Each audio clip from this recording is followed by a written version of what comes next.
Hello ladies and gentlemen, my name is Dietrich and this is the all-new 2025 Subaru Forester.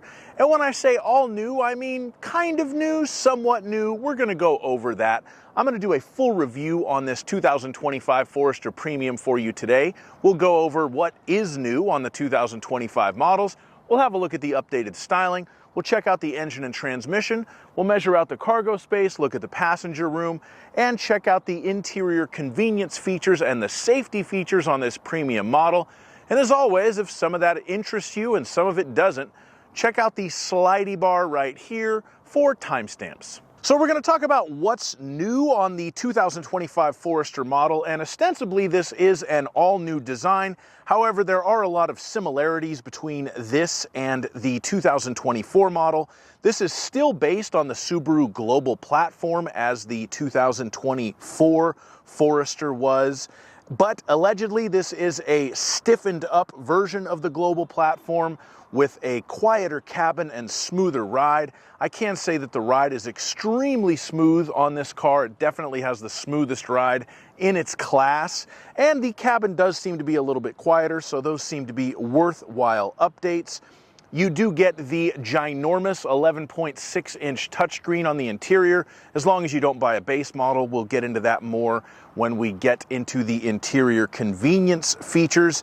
And allegedly, Subaru's Symmetrical all-wheel drive is more responsive on this new 2025 model.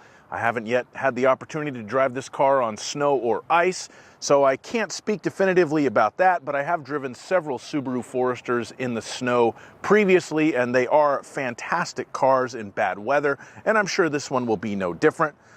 The styling has also been updated for the 2025 model. The front end has a much more bold and butch look to it. To me, it actually kind of looks like a previous generation Toyota Land Cruiser. Maybe I'm the only one who sees that, but that's what I see in the front end of the car. And when you look at the back end, they've updated that a little bit as well. And the middle portion, to me, basically looks the same as the old Subaru Forester did, but it is a inoffensive looking compact SUV and relatively expressive in the front end. Subaru has started doing one new thing. They are offering Easter eggs on the cars, much like Jeep does, but because it's a Subaru, they do it in a much more Subaru way. There is a little hummingbird up by the windshield, and you also have doggy paw prints on the passenger door kick plates. It's the little things in life that make you happy, but they may be too little to make that much of a difference. Now we are going to have a look under the hood and talk about the powertrain on this 2025 Subaru Forester, and it is the same engine that you would get in a 2024. We have a 2.5-liter horizontally opposed boxer engine. Last year's had 182 horsepower. This year, horsepower is all the way up, down to 180. This has 2 horsepower less than last year's model, but it did gain 2 torque, so I guess it's kind of más o menos on that one. If you're wondering what a boxer engine is, this car is a 4-cylinder engine, but instead of being an inline 4 like pretty much all of its competitors, think of it as a V4 where the V is out at 180 degrees. So you have 2 cylinders here and 2 cylinders down here. Therefore, the connecting rods oppose each other, and as the engine rotates, you get this kind of action from the connecting rods, like the engine's boxing itself. So they call it a boxer engine. And of course, in every new Forester that is hooked up to Subaru's CVT continuously variable transmission. If you'd like to know what that is, in a regular transmission, you have fixed gears. So when you hit the gas, it goes boop, boop, boop. That's because the gears are fixed and the engine speed changes. In this car, you have a couple of cones and pulleys and chains that kind of can move continuously in and out. So the engine speed can stay the same and the gear ratio constantly changes. Of course, the car's computer forces it to simulate gears, so sometimes you don't really feel that it's a CVT. In this premium model, you do get a low mode that you can put the transmission in. That just makes it hold a higher RPM. So that's advisable to use, say, if you're going down a steep grade so you don't have to use your brakes as much, or for driving in snow if you want to be able to use more compression braking as opposed to just hitting the brakes. Higher trim levels do have paddle shifters so that you can have manual control of what quote-unquote gear the transmission is in. Again, it doesn't actually have gears. It's just simulating that. It's the computer telling the car's transmission to hold a certain drive ratio. And then, of course, every Forester does come standard with symmetrical all-wheel drive. So you do have a full-time all-wheel drive system in this car. There's no button to turn it on. There's no button to turn it off. Some amount of the engine's power is always going to the front and the rear wheels, and it can vary that based on what traction conditions dictate.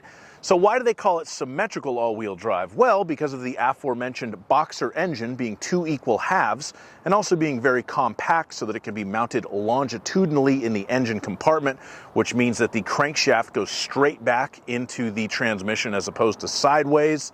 If we took a giant saw and cut this car in half lengthwise, we would have 2 equal mechanical halves. That's why they call it symmetrical all-wheel drive system. It gives the all-wheel drive a little bit more balance as far as the way that it transfers power around, which is what gives Subaru their claim to fame as far as superior all-weather traction. I have driven several older Foresters in the snow, and they really are some of the best cars that you can get for that. If you put a Forester on proper snow tires, it's pretty much as good as it gets. I will say the powertrain to me is a little bit of a disappointment because I'm filming this on a personal note on August 2nd, 2024. 18 years ago today, August 2nd, 2006, was my very first day as a car salesman, and I started at a Subaru lot in Southern California that no longer exists. So back then, 2006, I was selling brand new Subarus. I no longer sell Subarus, but back then I was. A base model Forester or a Forester 2.5X Premium, which would have been the equivalent to this car, had a 2.5 liter engine with 173 horsepower.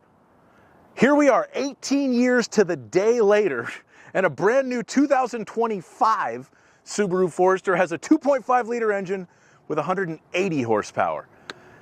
Subaru is kind of resting on their laurels.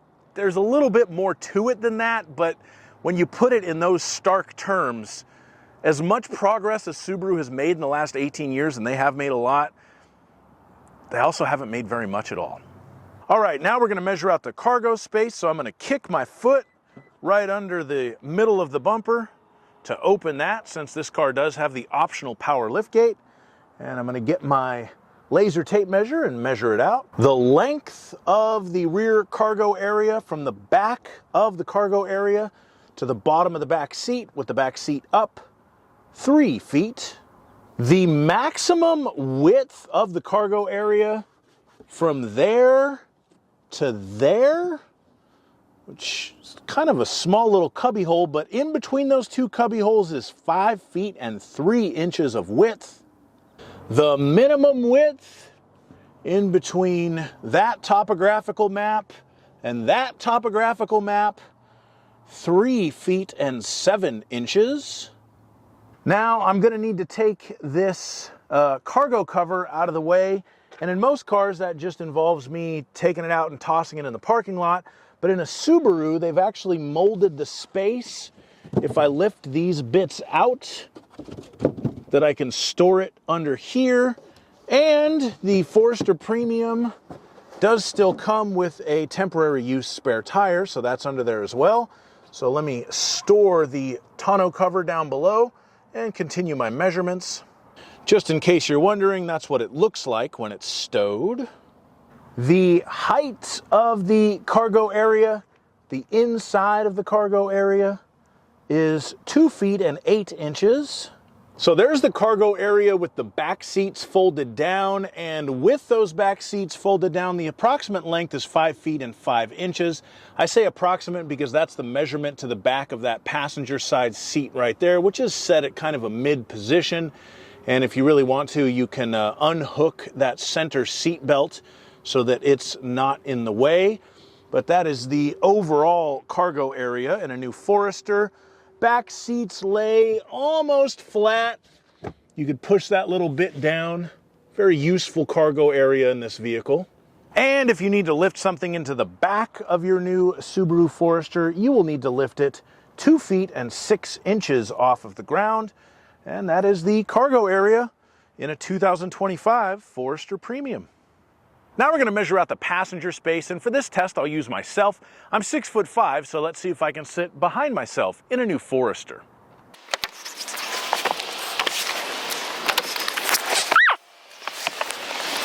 Okay, so the answer to this question is yes. If I sit in the front, I have enough knee room, I'm sitting upright, but I have enough headroom. And if I get in the back,